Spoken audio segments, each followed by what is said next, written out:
સાહેબ બહારમાં જે શહેર પ્રમુખ છે જે ભાજપના યુવા મોરચાના એની સામે આક્ષેપ એવા થયા છે કે ભૂતકાળમાં જે પેપર લીક કામ થયું એમાં એ આરોપીમાં 25 જેમાં એને પેપર ખરીદ્યું હોવાનો પણ આક્ષેપ થયો છે. તો એ બાબત સામે આવી છે, વિવાદ આવે છે, શું કહેવું? આમ તો જિલ્લા અધ્યક્ષ તરીકે જિલ્લાની ટીમ જાહેર કરવાની સત્તા મને હોય છે. તાલુકાના મોરચાના પ્રમુખો જાહેર કરવાની સત્તા જે તે મંડળના અમારા પ્રમુખની હોય છે. અને એમાં બાયડ શહેરમાં જે અમારા યુવા મોરચાના પ્રમુખ જાહેર થયા છે એમનું નામ પેપર કાંડમાં હતું એવું મીડિયાના મારફતે મને પણ ધ્યાન પર આવ્યું. ત્યારે મેં ઊંડાણપૂર્વક તપાસ કરી છે અને એ ભાઈ જે છે અમારા યુવા મોરચાનું જે નામ આવ્યું છે એ પેપર કૌભાંડમાં એ રીતે કે લખવામાં હતો.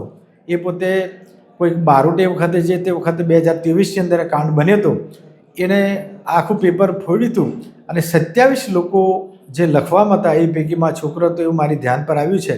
અને એમના એ વખતે ત્યાં બોલાયા હતા, એની તપાસ પણ થઈ હતી અને એમના પર કોઈ વજૂદ નથી એ રીતે એમને તાત્કાલિક જામીન પણ આપ્યા હતા. અને એમ છતાંય કોઈ જો મારી ધ્યાન પર વિશેષ આવશે તો પાર્ટી આગળ વધી અને એના પર પગલાં પણ ભરશે. કોંગ્રેસનું કહેવું છે કે ભાજપ આ બાબતની છાવરે છે અને હોદ્દા આપે છે.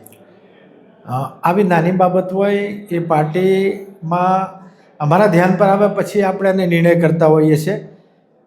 એવું કોઈ મોટું કૌભાંડમાં કે એવા વ્યક્તિને અમારા ધ્યાન પર કે એવું મોટું કોઈ હોદ્દો અમે આપેલ નથી.